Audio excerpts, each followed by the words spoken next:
ప్రకాశం జిల్లా మార్కాపురం అటవీ శాఖ అమరవీరులకు ఘన నివాళులు. ఇక మార్కాపురం అటవీ శాఖ డివిజన్ కార్యాలయం నందు అటవీ అమరవీరుల సంస్కరణ దినానికి మార్కాపురం రేంజర్ పిచ్చిరెడ్డి ఆధ్వర్యంలో ఘనంగా నిర్వహించారు.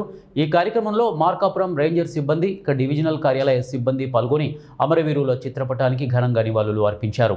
జరుగుతూ ఉంటే స్మగ్లింగ్ జరుగుతుంటే, ట్రాఫికింగ్ జరుగుతుంటే మన వాళ్ళు వేషాధారంలో కొనటానికి వెళ్ళినట్టుగా అక్కడ ఏనుగంతాలు కావాలని చెప్పేసి, అలాగే శ్రీగంధం కావాలని, కలప కావాలని చెప్పి కొంతమందిని పురమాయించి ఒక రెస్టారెంట్ ఒక లాడ్జీలో ఆయన్ను పిలిపించి బంధించి అరెస్ట్ చేశాడు. చేసిన తర్వాత ఒక నెల తన దగ్గర ఉంచుకొని మొత్తం విషయాలన్నీ అతని దగ్గర నుంచి లాగాడు.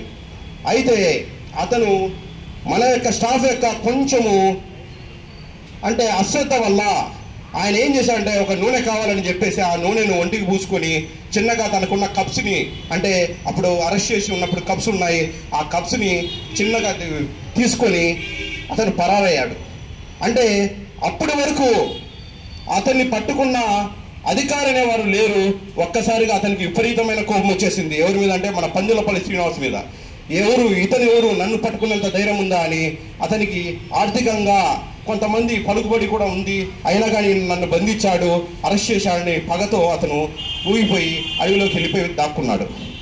తర్వాత ఆ టైంలోనే 86 టైంలోనే ఆయనకు 89 సమయంలో ఆయనకు అమెరికా నుంచి ఒక కాల్ వచ్చింది, మీరు ట్రైనింగ్ చేయండి, ఇంకా బాగా ఎఫిషియెంట్గా ఉంటుంది ఈ ఫారెస్ట్ గురించి, కన్జర్వేషన్ గురించి అని అమెరికా కూడా ఆయనకు ఒక క్యాంప్ వచ్చింది.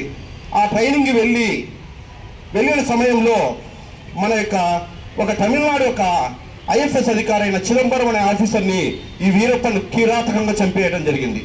ఈయనేమో అమెరికాలో ఉన్నాడు, వేరే అధికారిని చంపడం జరిగింది.